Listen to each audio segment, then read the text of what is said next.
It's always like, when you hit that go live button, that means it's time. So there's always like a brief moment of hesitation before I push go live on one of these live streams, either the post-game show or the Wednesday night live stream. I just think about it for a second. I'm like, wait, is there something I'm forgetting to do before we start?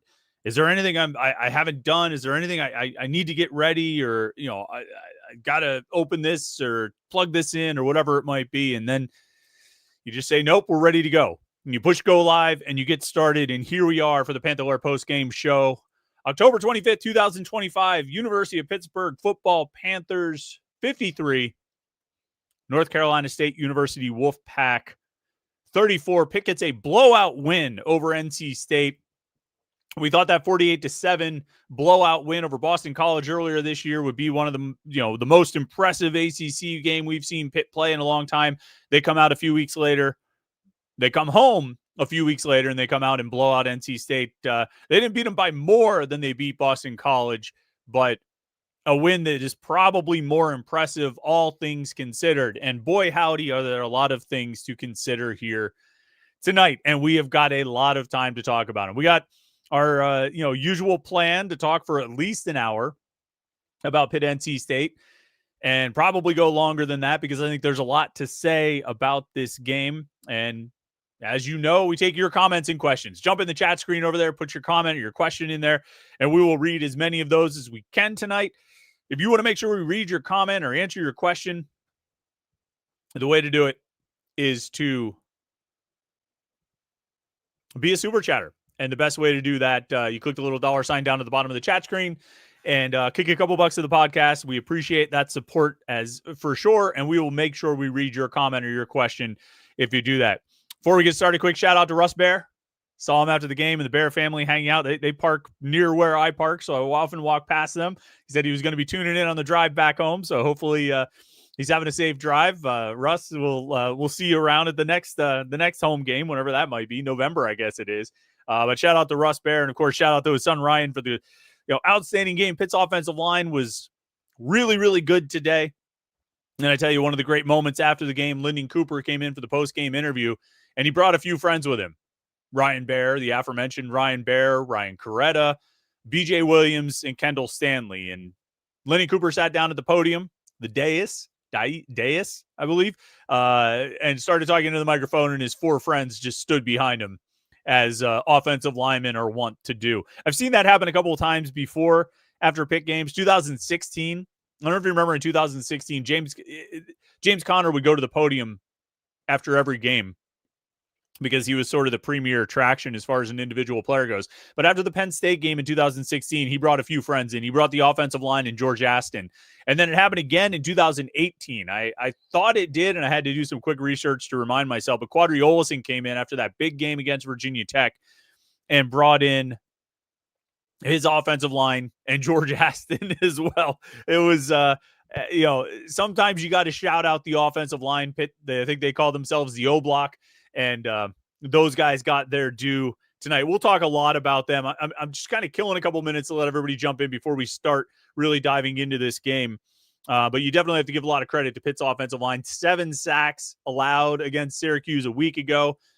And then today, 0 sacks. And there's a lot of reasons why there were 0 sacks allowed. Mason Heintschel deserves some credit for that. But that offensive line played really, really well and played really, really hard. And when you see guys come in as a group in the post-game press conference, that says something about the team and the closeness, I think. And we're going to talk a lot about that as this show goes on. It's not time for the shot of the game yet, but we do have to get that beer open because game days are a long day, man. And it's always good to get that first cold one after a game. Listen, when I think back over the time that I've done this job, all right, there's obviously the big games that stand out. There's West Virginia in 2007, the 13-9 game. There's the Clemson game in 2016. there's the Miami game in 2017, the ACC championship game in 2021. They're big games all along. You're going to remember the West Virginia game in 22 and 24. With MJ Devonshire and in 22 and Dejon Reynolds in 24, Brandon George with the scuba. You remember those big games, but tucked in amongst those big games are other games where I think they really still stand out years later. And they stand out for lots of reasons that seem like smaller by comparison. So you go back to 2007, right? When Pitt wins 13-9, that's the big game. That's the one everybody talks about. But earlier that year, when the bottom was falling out, I think Pitt was 2-4. They had just lost to Navy, and they came back and they had a ranked Cincinnati team coming into Heinz Field. And I mean, Pitt was in a bad way. I mean, it was realistically being talked about is this the end of Dave Wanstead? Is this Wanstead's last year? They're going to go 3 years and then try and find somebody new to replace him after that Navy game. Because you remember how bad that Navy game was. And so they've got this ranked Cincinnati team coming in to Heinz Field after that Navy game. And they go out and beat them. And I think they got 2 100-yard games, LaShawn McCoy and LaRod Stevens-Howling. And it was a huge win in the moment. It was obviously overshadowed by the 13-9 game of, a month and a half later or whatever it was. But that was a huge game because of the circumstances of where the program was and how low they were. And they needed to rebound out of this pit they were in, emotionally. The team needed to come together, and they did, and got a huge win. I think back to 2008 when they beat Notre Dame. They just lost to Rutgers at home, or even earlier that year. They had a bunch of games that you don't really think about much anymore. 2008, they went to South Florida on a Thursday night. South Florida was a top 10 team, and they rallied and won that, after having started the season with a loss against Bowling Green.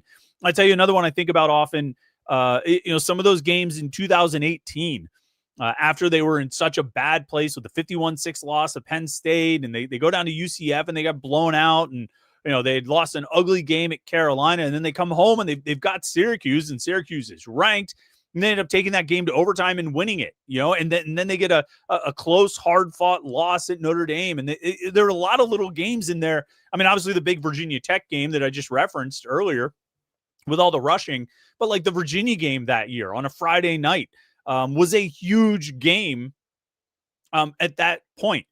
And one that I always come back to, and nobody really talks about it, but it was one that you came out of the game feeling wow, that team really came together. That team really rallied in the face of tremendous adversity. It was 2020. They had Virginia Tech coming in here. And I can remember this was 2020. It's the COVID year. And guys were getting ruled out for close contacts, right? And so Pitt's roster was decimated with guys who had been ruled out. They were not going to be able to participate in that game. Jordan Addison was out. A bunch of the offensive linemen were out. I remember running into some of the coaching coaches and support guys, or out in the parking lot before the game, and they were I don't know why we're playing this game. We don't have a roster to play this game. And it was remarkable how the team rallied, came together, and they won that game. They beat Virginia Tech that day rather convincingly, as I recall, in the face of tremendous adversity and personnel issues and all this different stuff. They came together. And even the Florida State game before that, where they were in such a bad place after the Notre Dame game, and Paris Ford leaves the team and all this, all the ingredients were there for losses in that Florida State game or that Virginia Tech game. But the team came together, they rallied, and they won. And I think we're going to look back on this NC State game. I don't think many people are going to, oh, Mason Heintschel had a big game, put up big yards, and, all this kind of thing. But a couple of years from now, nobody's going to care much about a win over NC State. But once you start, this will be the kind of game that you'll talk to your friends in a few years, and you'll be like, dude, you remember that NC State game where, the defense was just absolutely decimated. The defense was just destroyed by injuries. They had, Rasheem Biles and Kyle Lewis didn't play, and they were starting another linebacker was out, and they were starting a walk-on at middle linebacker. And at one point they had 2 true freshmen on the field, one at field safety and one at cornerback. They had a former defensive tackle who was playing defensive end, and then sometimes stand up outside linebacker in their third down package. They were putting out all kinds of weird, crazy defensive alignments just because that's what they had to do with the personnel they had. And somehow they went out and beat the crap out of an ACC team about as convincingly as they've ever won an ACC game. Not to mention the fact that the offense was coming off a miserable game where they gave up 7 sacks. They looked really bad. They looked figured out. Their freshman quarterback looked like he hit a wall. And they turn around and they are virtually unstoppable on offense and remarkably stout on defense. Because that game today, what we watched today, was one of the more inspiring performances I've seen from a Pitt football team in 20 years of covering this team. And like, I don't want to get into hyperbole. That was the greatest thing I've ever seen. But in terms of being inspired by a team rallying together, by a team coming together, playing for each other, and, sort of rising up against a lot of adversity to not just get a win. If they had come out of it with like a 30-13 win where they looked like they did against Syracuse, I wouldn't be sitting here, going on about this. I'd be like, well, they dug deep. They got, and managed to survive another week. Like, they didn't just survive another week today. All right. Today, they took their second, third, and fourth string defense onto the field with their true freshman quarterback who just had the worst game of his young career. And they went out and beat the crap out of an ACC opponent. Like, up and down the field on them. Smothered them defensively, pun somewhat intended, and went up and down the field on them offensively. 2 100-yard receivers, 423, the most passing yards by a freshman in the ACC in the last 30 years, and the most passing yards by a Pitt freshman ever. Like the sixth most passing yards in Pitt history. They dominated in this game. Dominated. And they did it with Kyle Lewis on the bench, Rasheem Biles on the bench, the defensive end depth all decimated, the linebacker depth decimated. Des Reed didn't play the whole game. Kenny Johnson only played the first half. They lost they have 2 starting offensive linemen who are out. And they're doing it with a true freshman quarterback, and they go out and they hang 53 on him, on a conference opponent. Like, this is a game that this isn't going to stand out in your memory. Like, the memorable games from this season, if there end up being like big memorable games, it's going to come from that last month. It's going to come from Notre Dame, or it's going to come from Miami, or whatever it might be. But this is a game that you will look back on from time to time and be like, yo, you remember that game against NC State where they were just missing everyone? Like, this is the kind of game that the coaches will talk to each other about and say, remember that game against NC State when we were missing everyone, and those guys went out there and played their tails off and, ended up getting a really, really impressive win, which I think that's what this is. And now Pitt is 6-2 overall, 4-1 in the ACC. And those things we keep talking about, the things I talked about all week long of how you've got this opportunity to keep playing for more opportunities. Well, the opportunities are still out there. There's one more win to get. Then you get a week off and you get your November slate, your final quarter of the season. And you are that much closer. You're 60 minutes away from going 7-2 heading into November when you take on Notre Dame, you take on Georgia Tech, and you take on Miami. What a ride, man. What a wild ride. All right, live Panther-Lair Post-Game Show, of course. Do it after every Pitt game. And you know what I always ask you to do. Like this video and subscribe, youtube.com/Panther-Lair.com. A lot of comments already in there. If you want to make sure we what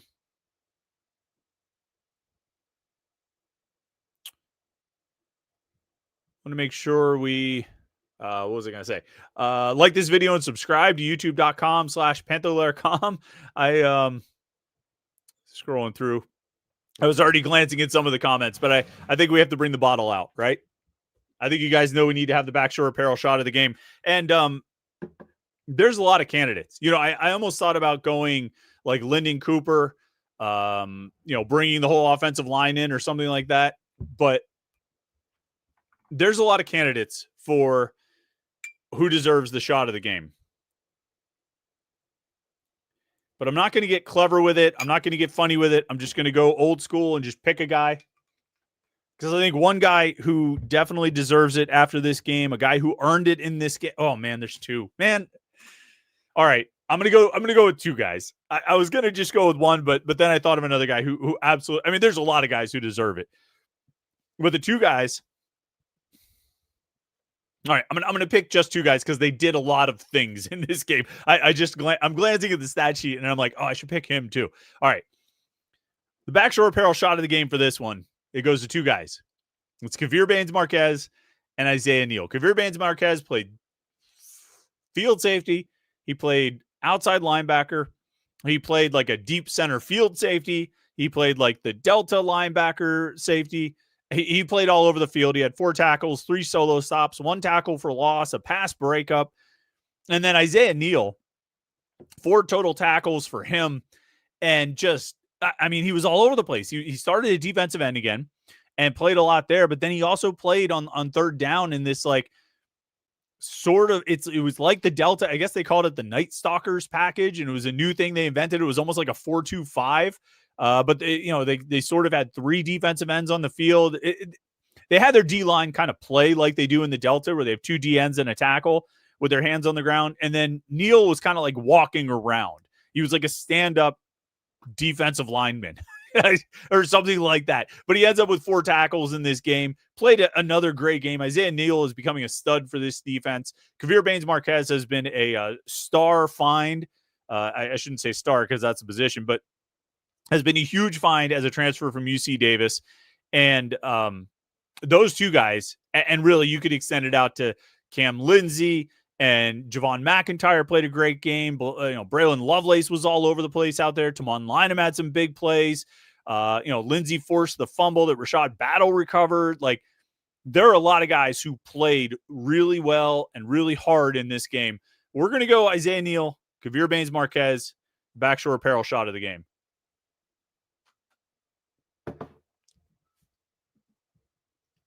Remember, Backshore was born in Pittsburgh, but built on the Tampa coast, designed for days by the water and salt in the air.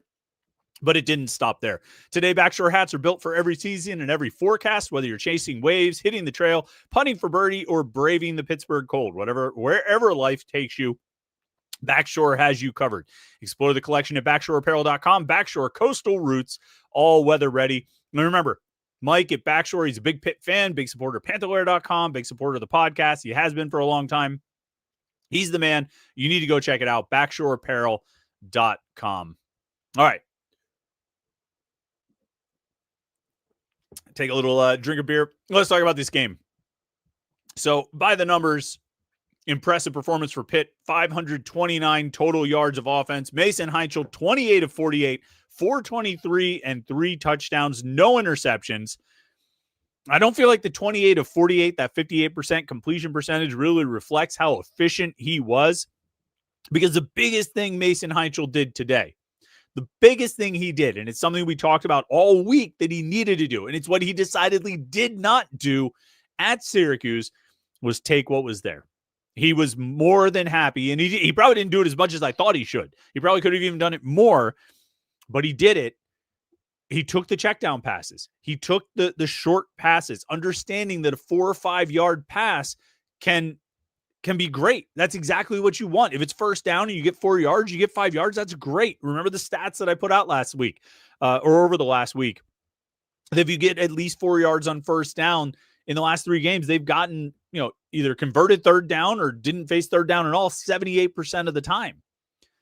And Mason Heintschel seemed to understand that. And the real upside here is that sometimes when you take those 4 or 5 yard passes and you're throwing it to Desmond Reed, or you're throwing it to Deuce Spann, Spann had 1 catch for 28 yards. 14 of those came after the catch. Like, you've got guys who can make plays after the catch. Des Reed had 24 yards after the catch on his 3 receptions. Bryce Yates caught an 8 yard pass and got 19 yards out of it.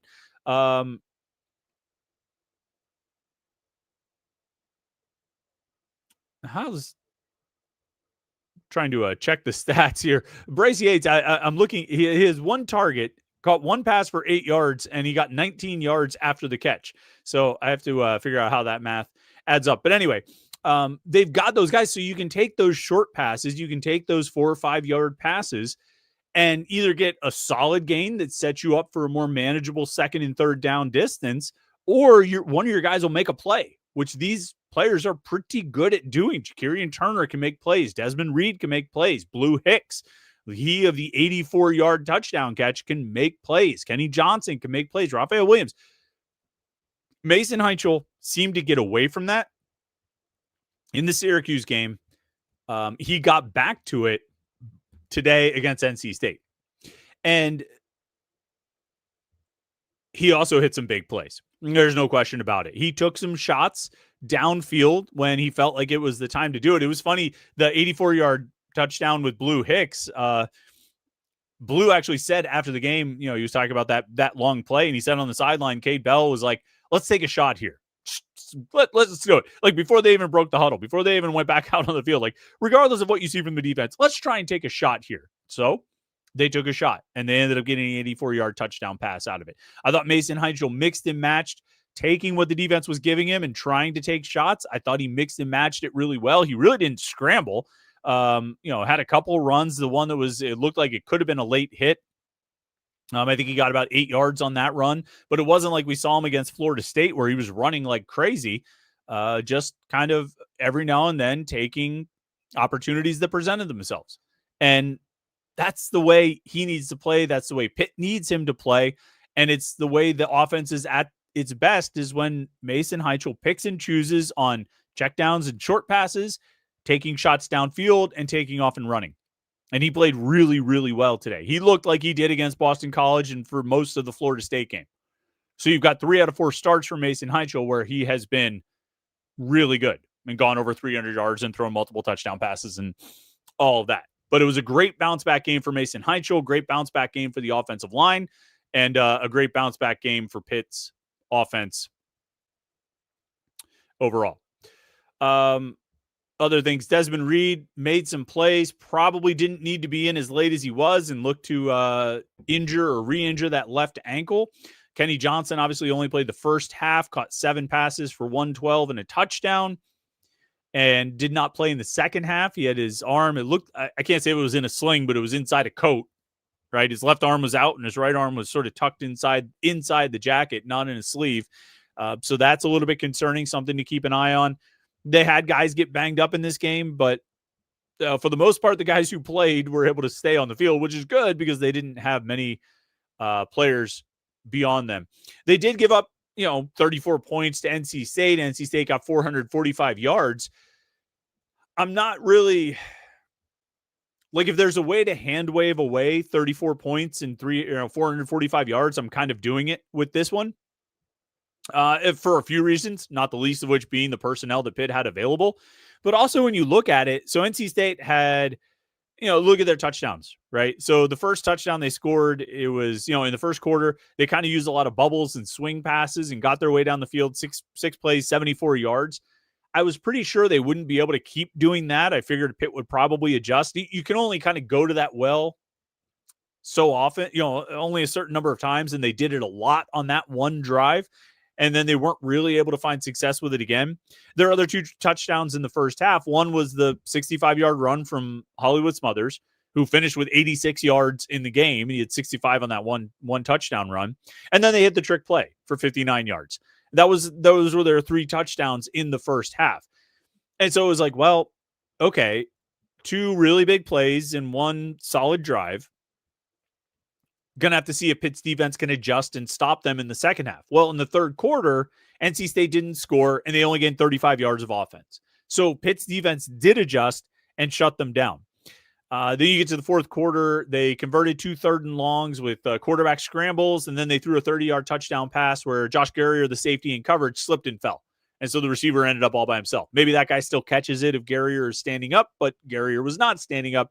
The Acrisure Stadium surface caught him, and he ended up on the ground, and NC State got a touchdown out of that. And then they got one more touchdown against Pitt's third-team defense, fourth-team defense. I mean, the names that were out there, it was like Halloween. It was a bit scary to see. And so they got a touchdown there. So 445 yards of offense. Let me look kind of comparison like quarters and halves.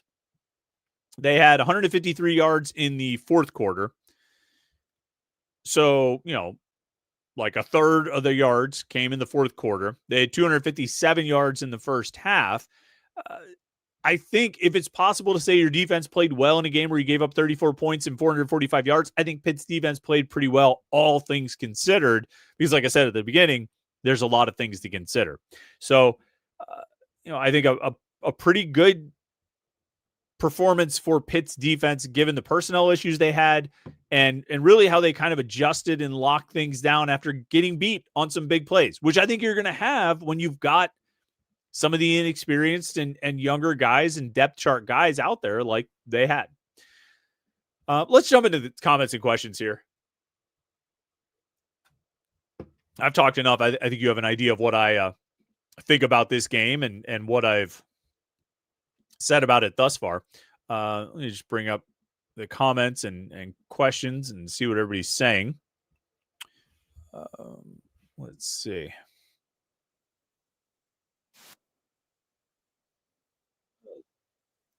Scrolling through here. Let's see if we have any super chatters to get to first, because the super chatters always get the precedent or preference. So go to you guys. But we'll start off here with Benjamin Glazer says, is there anything we can do about the misanthropic Steeler writers who hate Pitt? Does any other college team have to deal with the local media that hates its existence like Pitt does in Pittsburgh? I don't know. And quite frankly, I don't care. Like, that field, I know they put new sod down or new turf. There were spots where the dirt was showing before Pitt even warmed up. So if the Steelers goobers want to go out there and say, like, oh, Pitt tore up the stadium again, I mean, like, the turf was already looking bad before the game even started. All right. Listen, my local elementary school, hundreds of kids run on that thing every day for hours, and that grass seems to hold up. Like, why Acrisure Stadium cannot get a surface that survives regardless of the climate, I don't know. I can't explain it. Maybe they need the Howell Elementary School groundskeeper to come out and work on it. But this is always going to be the case. Like, it'll always be the case that Pitt will get crapped on with things like this. We saw it before with this stupid conversation about the surface at Acrisure Stadium. Pitt has to play on it too. It's a lousy surface. It has been for 25 years, and it's probably not going to change. Even when it was good, it still wasn't all that great. And so, get ready for tomorrow night. All the Steeler writers will complain about it, and then they'll probably lose to the Packers or something. David Allen says, first game in Pittsburgh since 2006, had a blast. Seems like a decent crowd outside of the stadium, but it looks empty in Heinz Field. Much older Pitt crowd compared to the Pitt sections on the road. Yeah, I don't know what they officially announced the attendance at, 46,000. I guess that sounds about right. I mean, it's unfortunate. I didn't know what to expect in this game. I didn't know if people would show up for this game. It's homecoming and everything like that. But it was, they got loud when it was time to get loud. I tell you what, if Pitt goes out and beats Stanford next week, and then they get an off week and they get Notre Dame coming in here, and Pitt's 7-2 and Pitt is ranked, like, I think there's going to be a really good crowd. I think it's going to be rocking. I think it's going to be a great atmosphere. Just go take care of business at Palo Alto, and the people will show up. Matthew Spears says, get past Stanford next week, and anything can happen in the last 3 games. If we can just get a few guys healthy, the rest of this season could be special. So, yeah, I think next week at Stanford might be a just try to survive type of game. Stanford, for a little while, they were playing with Miami tonight, but now that game is 35-7. It's almost over, about 30 seconds left. I don't think Stanford's great, but not great teams can beat better teams if the better teams either overlook the game, obviously, or if they are missing players and shorthanded and everything like that. I think Pitt's going to be thin again next week. I don't know about Rasheem Biles and Kyle Lewis. I don't know if they're going to be back or not. But I'm guessing Pitt's going to be a little thin again next week, and maybe just try to survive that game to get past that one. Give some guys that week off, and then you have an off week after that, and hope you can get as close to full health as possible heading into that Notre Dame game hopefully you have Desmond Reed as healthy as possible. Hopefully you have Kyle Lewis and Rasheem Biles back. Maybe you get, you're able to get more snaps out of Blaine Spires, who made his return tonight or today after missing the last 3 games. And then maybe you get, Jaden Moore finally out there. I think that's the game that you're circling, but you got to win this one. You got to win the Stanford game to make it count, Andrew says, I think we finished 9-3. I mean, it's on the table. You got to win 3 out of the next 4 though, which is not going to be easy. These next 4 games, and I would probably include Stanford just for all the different circumstances involved in it with, traveling across the country and time zones and all that kind of stuff. I mean, it's going to be a challenging game. It's not going to be an easy one. And then if you can get that win, then you got some really big games and tough games coming up in the month of November. Super chatter here. John Waffle says, do you think Pitt will be ranked? Let's see. Let's take a look at the top 25 scores right now. Just kind of glancing through, seeing if anybody, number 20 LSU at home is down 27-18 to Texas A&M. So, that's one to keep an eye on. Number 19, Louisville's got an 11-point lead against Boston College. Number 25, Michigan is beating Michigan State.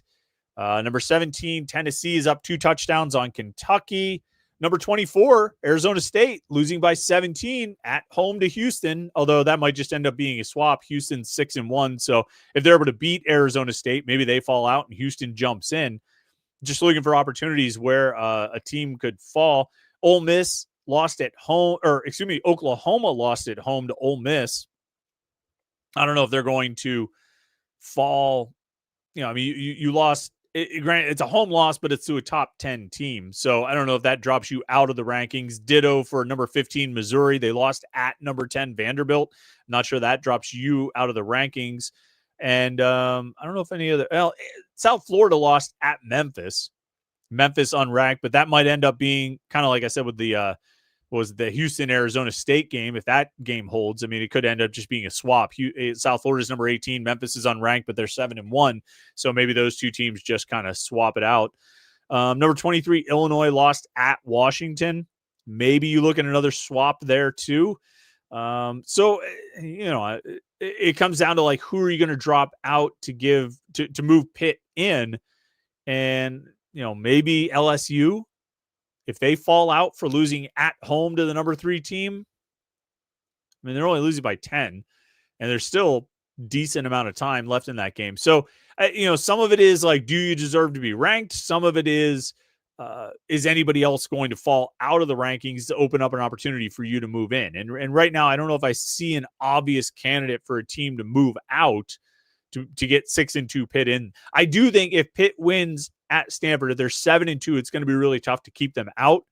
And then you're looking at a possibility of a ranked versus ranked game against Notre Dame.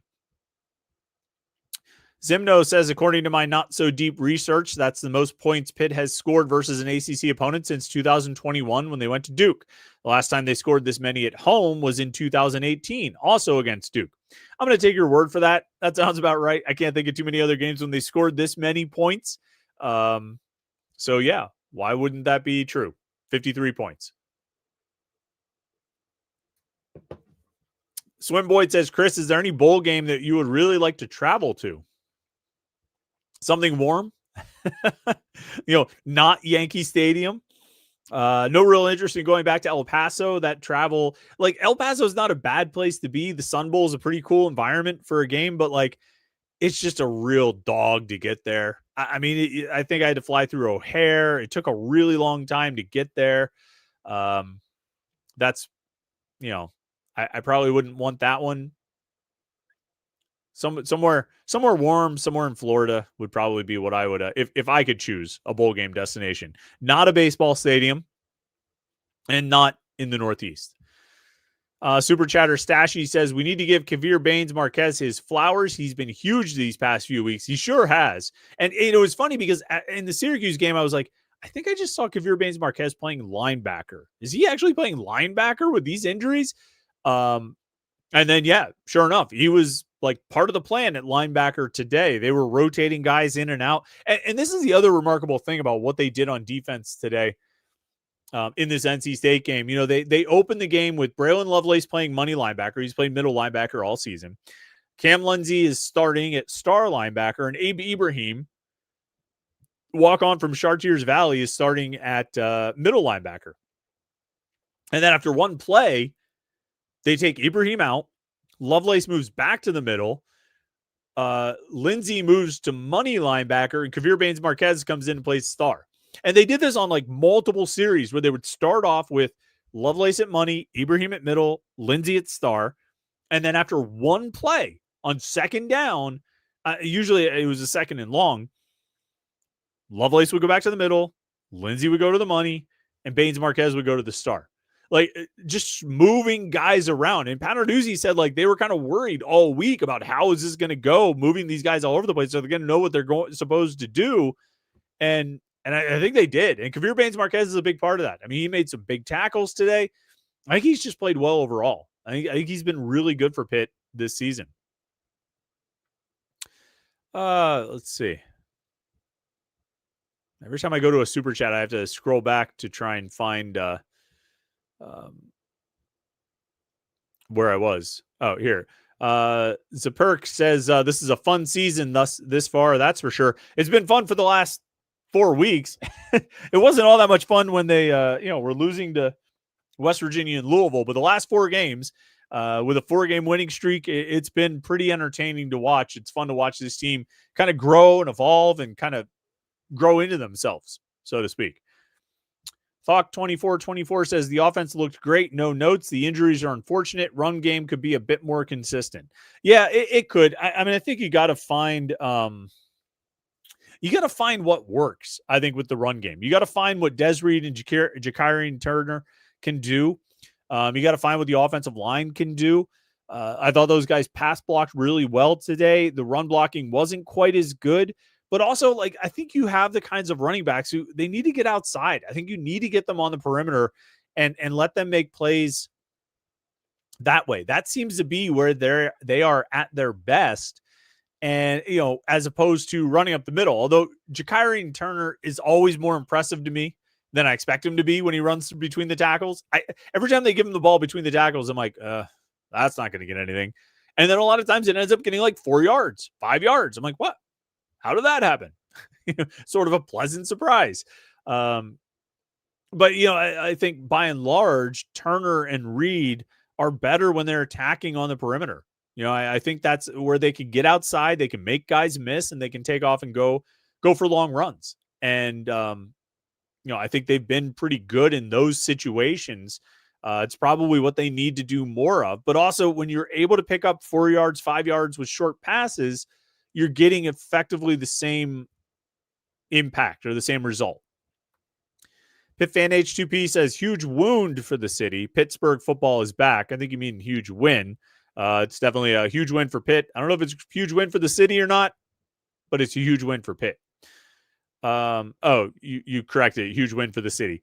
Let's see. Stein the Kid says it's a great day to be a Panther. Zimno says, wish we were able to dirty the field up a little more before the Steeler game. I didn't notice so I'm sitting there pregame and I'm looking at the field. I'm like, oh, it already looks like crap in certain spots. But I didn't really pay too close attention once the game really kind of got started. And as it was going on, I didn't think it was all that much worse by the end of the game. So anything that the Steelers writers want to complain about tomorrow night, it was mostly there before the game even started. So, fix that. Voodoo IPA says big win gets big victory beer. Yeah, this is a victory, I guess.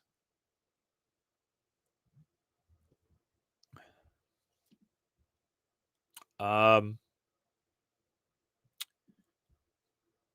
read that. Thought 2424 says, real question is, I know the D-line is beat up, but I feel like Pitt is getting no pressure on the quarterback and not even close to sacks. Any truth to that? Just feel like that's what I'm seeing.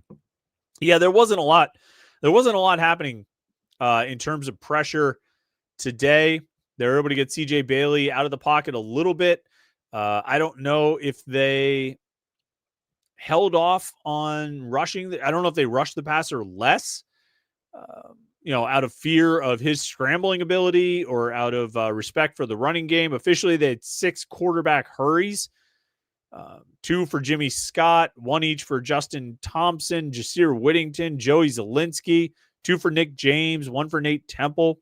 I forgot, Justin Thompson was out there effectively as the backup middle linebacker, another true freshman who saw some playing time. I think Emmanuel Taylor got some playing time, or Davin Bruton got some playing time. They had a lot of those young guys out. But the defensive line, no, they didn't get any sacks. I didn't think they got a ton of pressure on CJ Bailey. But I'm also not sure. I think there might have been a lot of contain going on, and trying to just sort of make sure he didn't get out and run, which he ultimately did, but on like their next to last touchdown drive when he scrambled on 3rd and 8 and 3rd and 10. Otherwise, he didn't get too much on the ground. Officially, let me see the official stats here. Officially, Bailey had 39 yards on 6 carries. He had a 12-yard carry, and that was his long, was 12. But not too much success running the ball. The Whiskey Coach says super encouraging performance considering the injuries on the defensive side of the ball, and Dez and Kenny, and those injuries are piling up, but Pitt keeps winning. Michael Basseric says this might be Pat Narduzzi's best secondary group coverage. Was excellent. Yeah, they're playing well. I think like Rashad Battle and Tamon Lynam are doing pretty well as seniors. Sean Lee, I think, has been really good. Shadarian Harrison has been really good. And then the safety, I think the safeties are just really, really good. Oh, Cruz Brookins was another injury. He left the game with an injury, and that's something to keep an eye on. But I thought Javon McIntyre played well. I think Kavir Baines-Marquez has been really good. I think Josh Garrier is a star in the making. This looks like a really good secondary. I agree about that.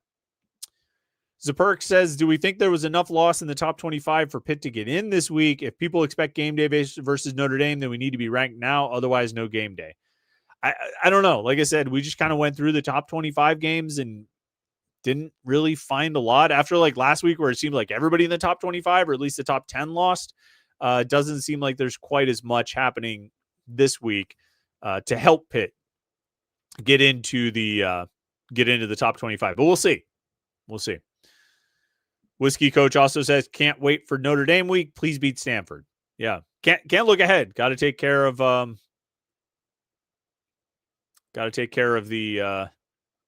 Stanford game. Got to beat the Cardinal.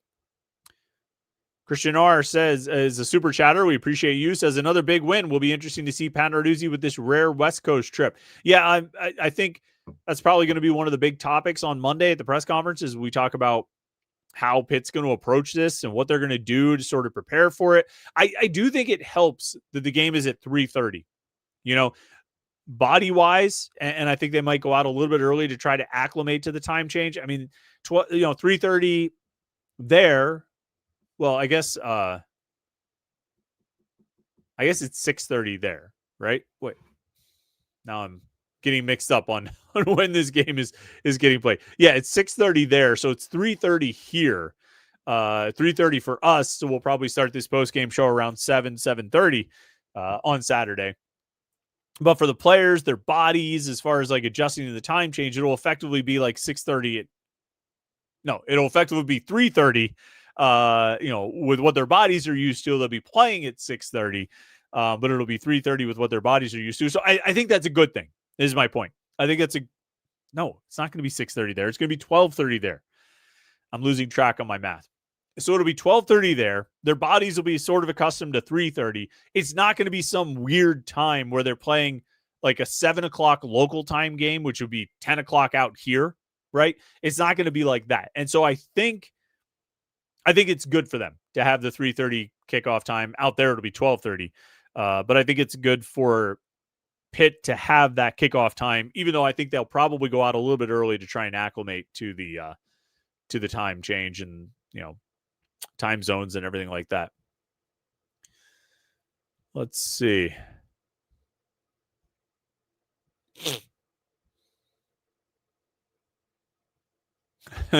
Pickle Chips is having Sour Monkey, Kettle One, and Coors Light in that order. Putting the Kettle One in the middle there. I don't know, buddy. That's a bold move. RJM says this team is suddenly fun to watch. The schedule sets up nicely with a week off before 3 tough games and 2 of the 3 at home. ACC seems wide open for the taking. Yeah, so ACC definitely. Look, you came into today and there were 3 teams that were undefeated in conference play, right? Georgia Tech, Virginia, and SMU. Pitt obviously plays Georgia Tech. If you're looking at Pitt's ACC options and possibilities and potential outcomes, Pitt plays Georgia Tech, so you've got a head-to-head there.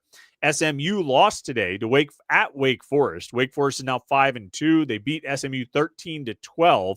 Virginia just barely escaped at North Carolina 17-16. So Virginia is still undefeated in conference play.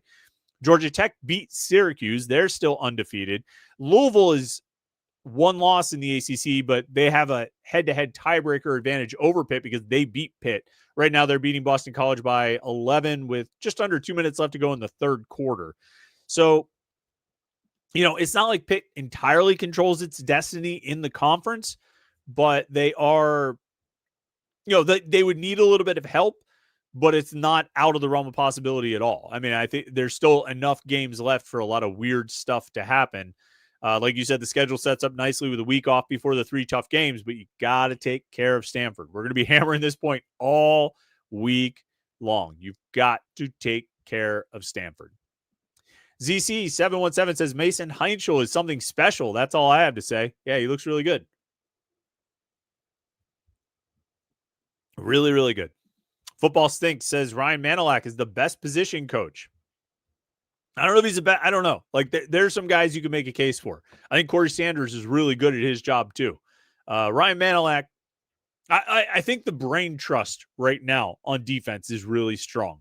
I think they've got some really bright guys on that staff, and they have had to go deep in their bag, so to speak, to come up with some things they can do with the personnel that they've got. And they showed it off today. They showed off their creativity, with what they came up with in this game today. Not necessarily like they came up with unique things to stymie NC State. They just came up with unique things because they didn't have the players to do the things that they normally do. CC717 says if Pitt wins the ACC, Pat Narduzzi should win Coach of the Year. For all the injuries this team has had, if they win the ACC, he should be the ACC Coach of the Year. I think in most years, the ACC champion should have the ACC Coach of the Year, but that's just me. Also, we're getting way ahead of ourselves there, boss. Way ahead of ourselves. Okay? Got to beat Stanford. Michael Balseric. Although I always say this, that like we can get ahead of ourselves here. Like the coaches can't get ahead of themselves. The players can't get ahead of themselves. You and I can get ahead of, like, we can look at like, well, they've got a chance to get the head-to-head against Georgia Tech, and they just need Virginia and SMU to lose, and they need Louisville to lose another game. And then SMU already lost, so they just need Virginia and Louisville to lose. And then they'll be, then they would control their own destiny. So we can look ahead like that. Narduzzi and the players can't, though. Michael Basseric says Pitt can compete against anyone in the ACC. We just need to get healthy. Look, this goes back. What did we say after the Louisville game? What did we say after the Louisville game? We made a reference to Entourage, and we said there is a good football team in here. Like, there is a good football team on this roster. They just need to figure out how to bring it out. And that was the Louisville game. When we said that, the next week, they come out with Mason Heintschel. They haven't lost since. Like, since we, and I'm using the editorial we here, the royal we, although I'm including all of you in this because people still bring this up. Since we said there is a good football team here. And effectively said, the coaches need to figure out how to bring it out. Since then, they haven't lost a game. And I put a lot of that on Mason Heintschel. Like, I don't think we need to beat around the bush about who's like the central figure in Pitt's turnaround this season. It's the freshman quarterback. And he's not the only person responsible for the wins they've had, but like that was the turning point in the season. I mean, I don't think anyone would disagree about that. Pickle Chip says WTF was up with leaving Des Reed in when he got injured, by the way. Easily could have gotten out of that game with Jakarian Turner and Juelz Goff. I agree. I said it before Reed got hurt. I said, why is he still in there? Like, you can get what you need from Turner, Goff. You could get what you need. You didn't need to have him in at that point. And if somehow the game got a little bit closer than you were comfortable with, you could put him back in. There's no reason Desmond Reed should have been standing on the sideline with a boot on his left ankle, a boot on his left foot at the end of the game. It's not a good idea. David Mascio says, this is how I felt after Syracuse. They beat Syracuse by 17 with 9 sacks and 13 penalties and a bad game by the quarterback. Yeah, so I think, wait, you might have more. And both linebackers are out and no defensive ends either. Did you have any more to say on that? No, I think that's about it. Yeah, so I mean, that was like the survive game. Can you just get through it? You're down a bunch of guys. You played kind of crappy in a lot of areas. Can you survive that game and escape with a win? And they did.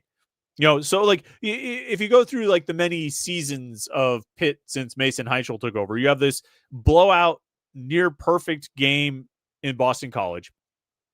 You go to Florida State, really, a tough place to play.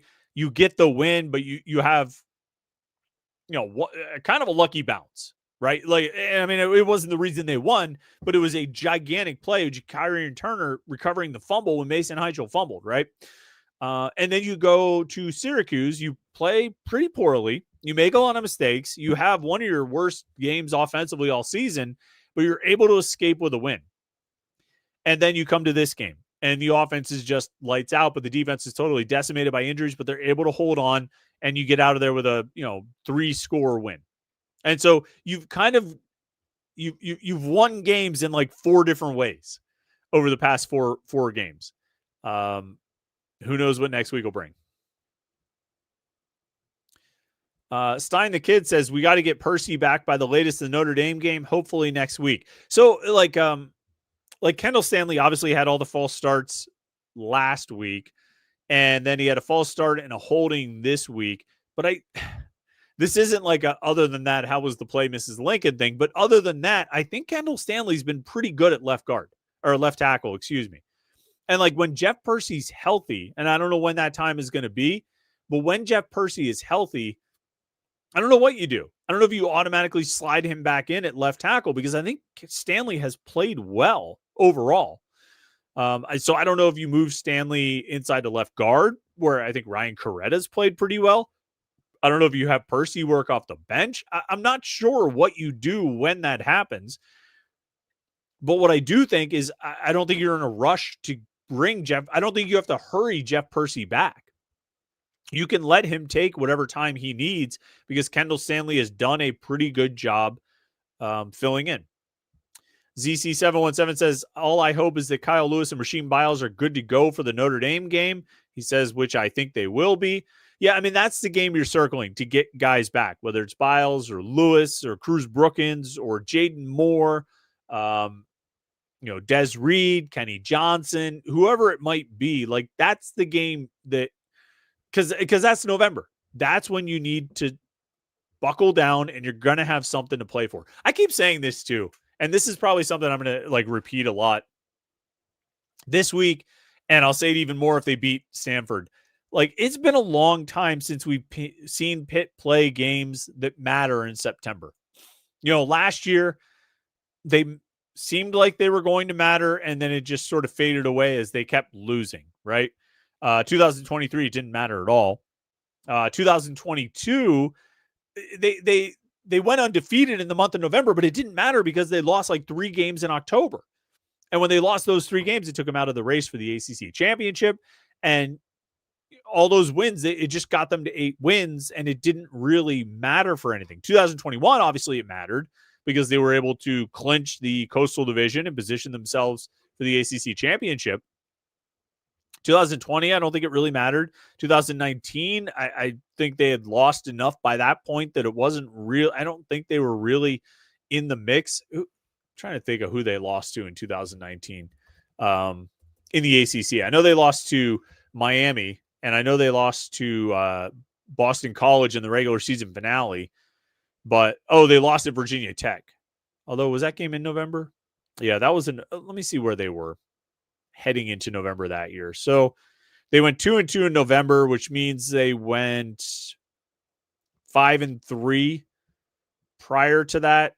Well, I guess they kind of, what did they finish with? They were 4-4 in the conference. So they already had 2 losses by the time they got to November.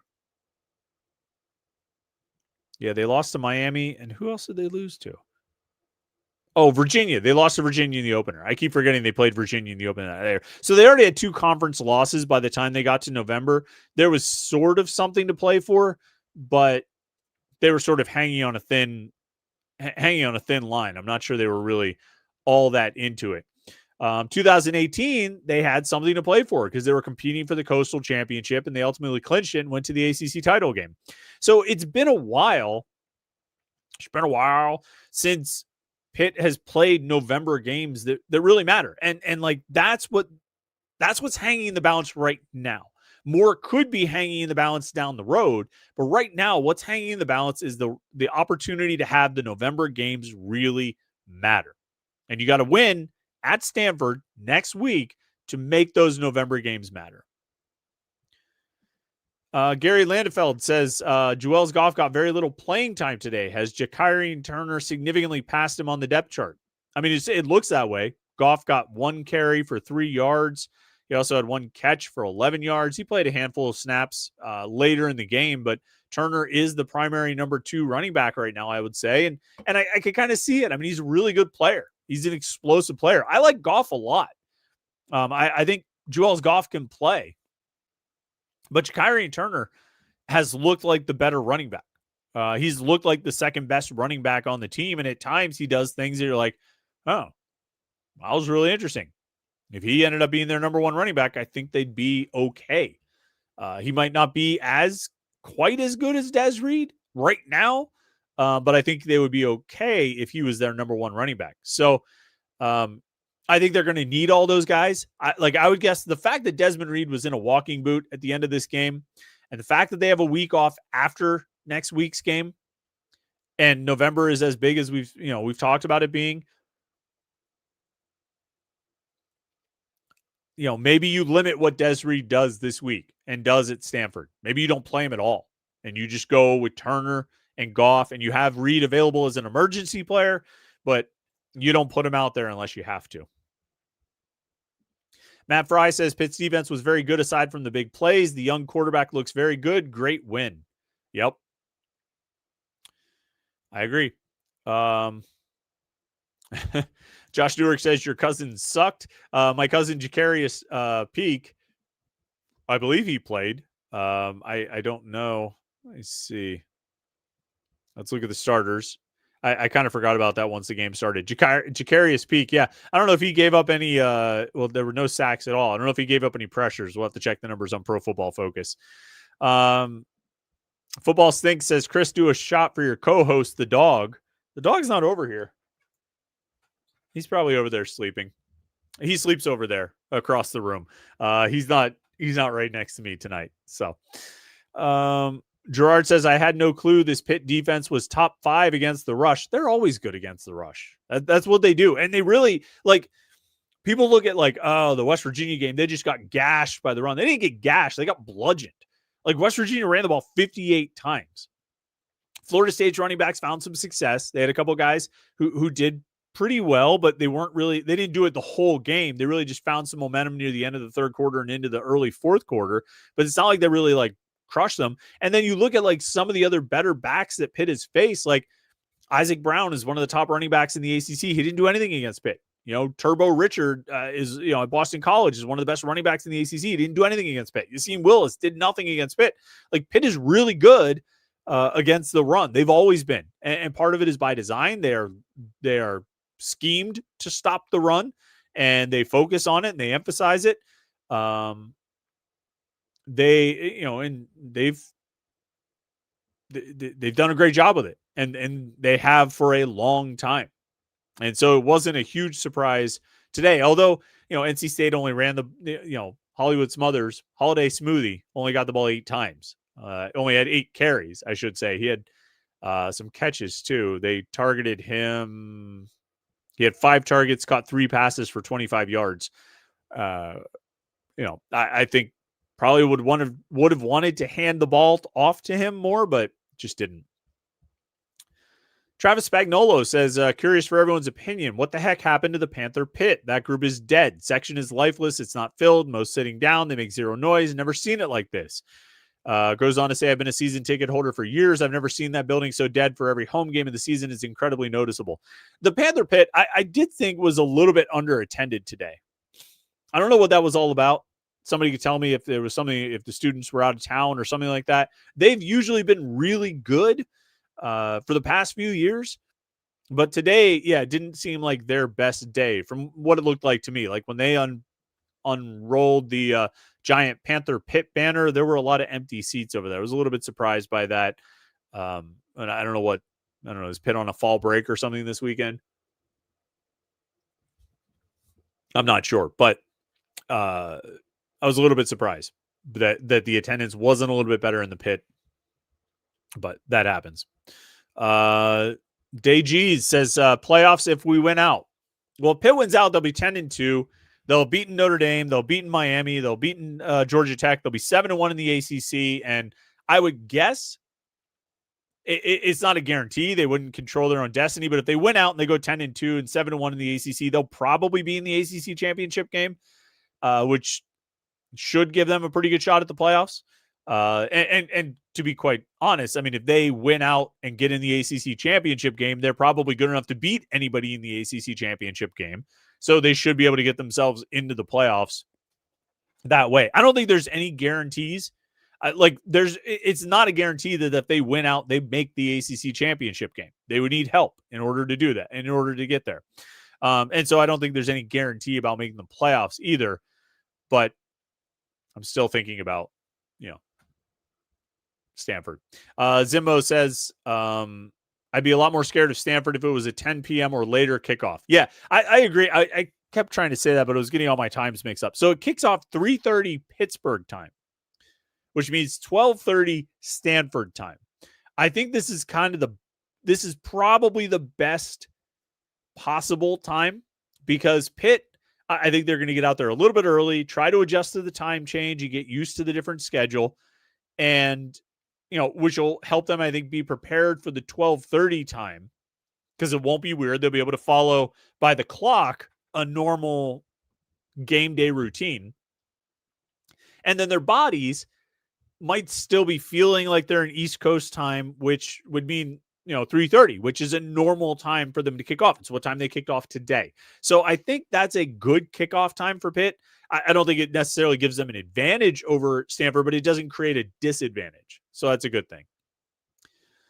Let's see.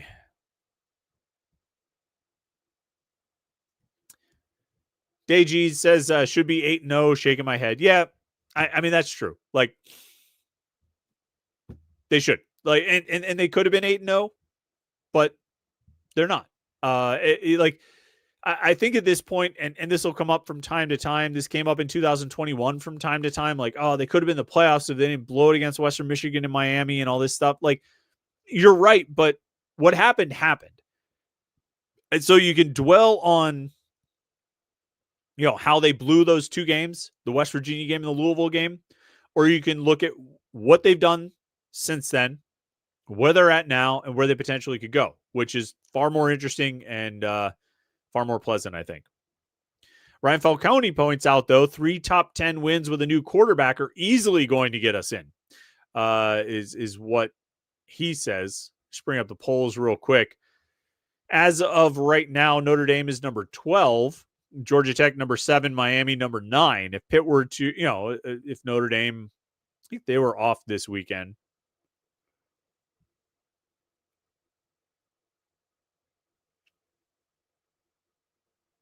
Well, ESPN's schedule for Notre Dame is weird. It lists things in a strange way.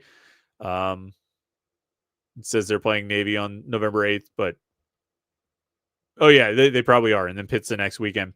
Boston College is next weekend. So anyway, I don't know if Navy's going to move or Notre Dame is going to move into the top 10 or not, but it would be, if you beat all three of those, it'd be potentially 3 top 12 wins, top 15 wins, which should reflect well on your resume. Let's see. Christian R says there was someone out there with no nameplate on one of the last drives. So Deuce Spann changed his jersey to 49 for the onside kicks. They wanted Javon McIntyre out there and they wanted Deuce Spann out there, but you can't have two number 7s. So Deuce Spann was wearing, I think he was wearing 49. And then he just kept it on when he went out there for the offensive drives after the onside kicks. So that's what that was. There was no nameplate for Deuce Spann in his number 49 jersey. So I forgot about that, actually. You mentioned that. I think that's who you're talking about. Travis Spagnolo says, here's the deal, everyone. If Pitt beats West Virginia and Louisville, Mason probably isn't the quarterback right now. You have to realize that and stop the should be 8-0 talk. They found Mason because of 2 losses. But here's the thing, Travis. They should just started Mason Heintschel from the beginning. If they start him from the beginning, then they probably are 8-0. Either way, as ZC717 says, either way, they're in a good spot right now. Let's see. Dean F says Pitt will be in the others receiving votes in tomorrow's poll. Not ranked yet. I kind of agree about that. Stashy says Kavir Baines-Marquez was so damn good. He was everywhere. Fantastic tackling in space. He's been huge these past few weeks. Yeah, I agree about that. He's been outstanding. Outstanding. Scroll through some more here. Some of this is you guys talking to each other, so I'm just going to let you guys continue that conversation.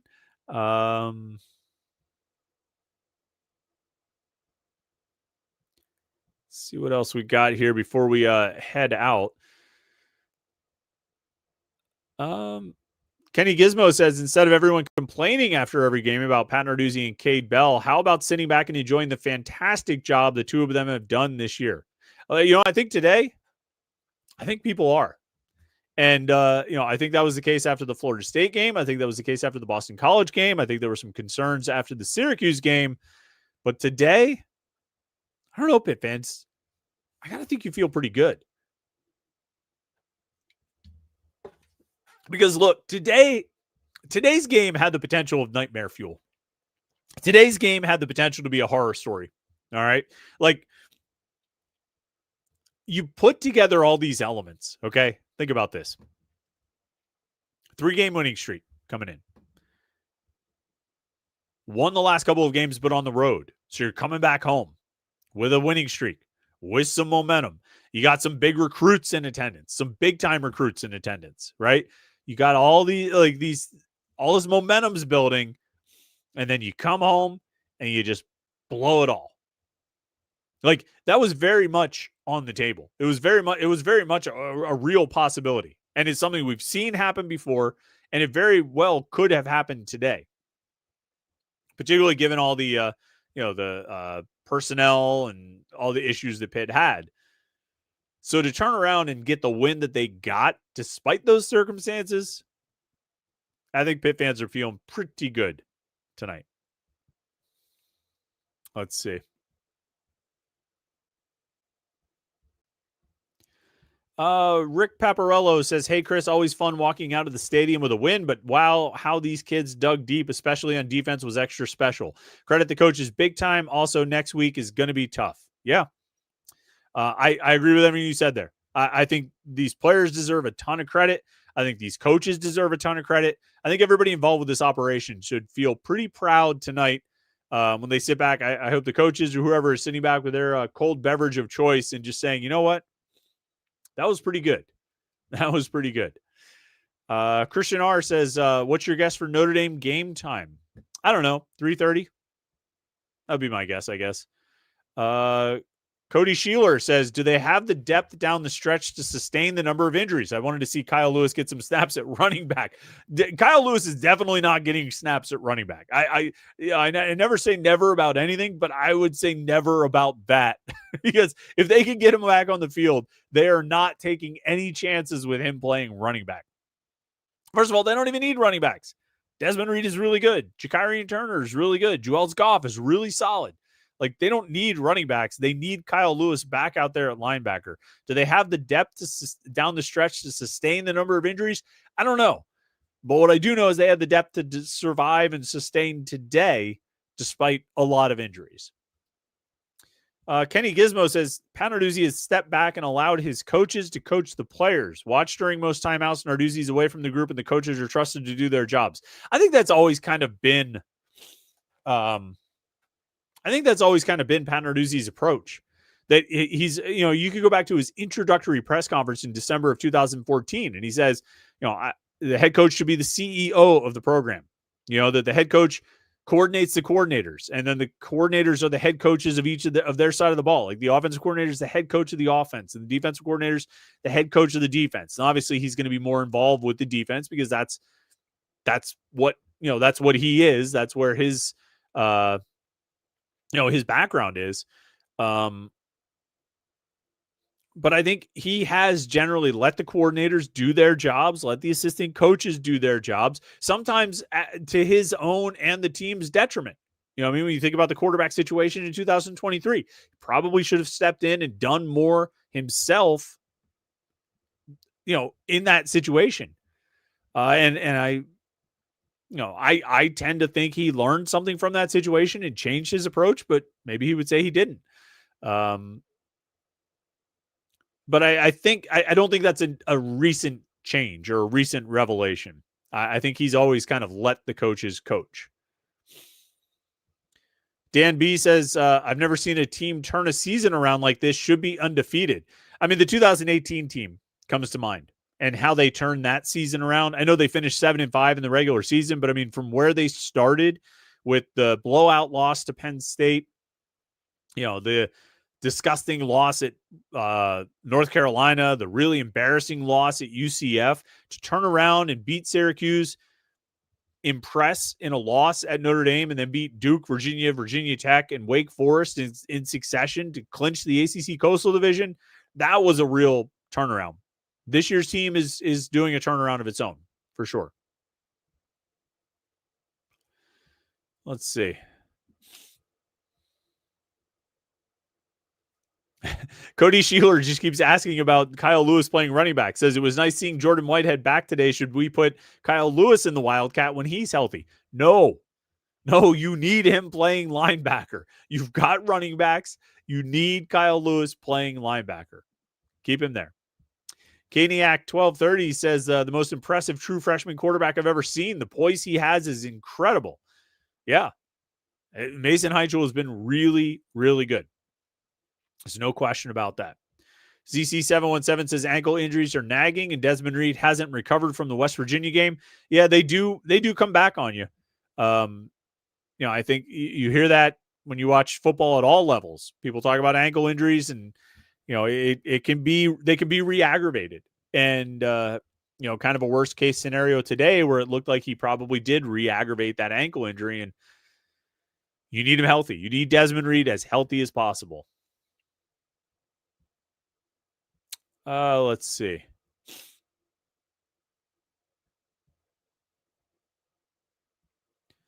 Scrolling through here.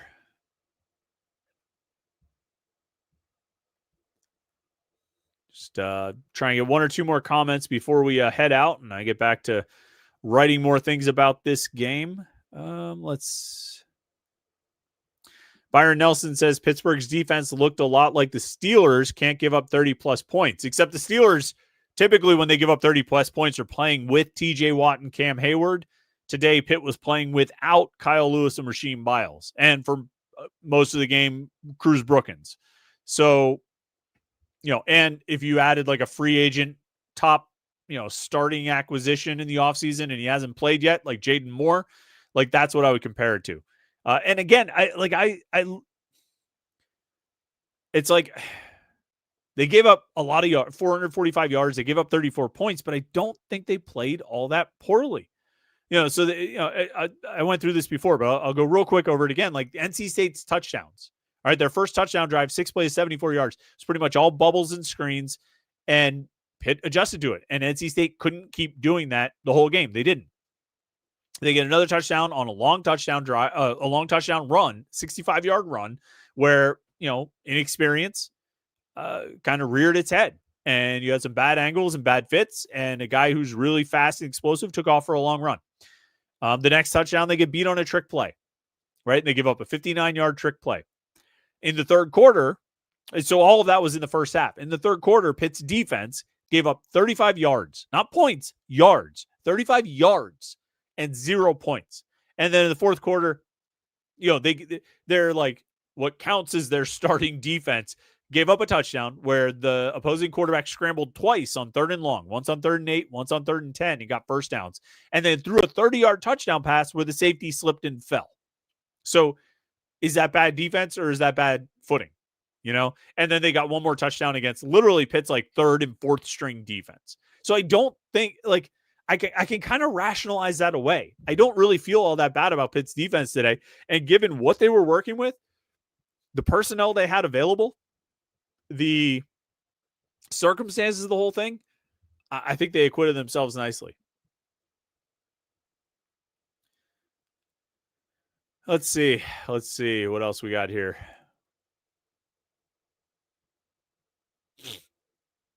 You know what? This is a good spot here.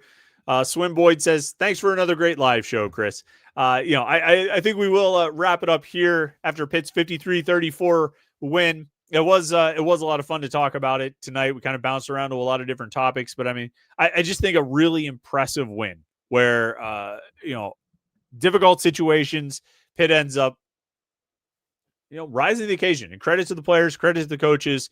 They showed up and I think put in a pretty impressive performance. And I think if you were feeling down or uncertain about this team after the Syracuse game, I think you can start feeling a little bit better.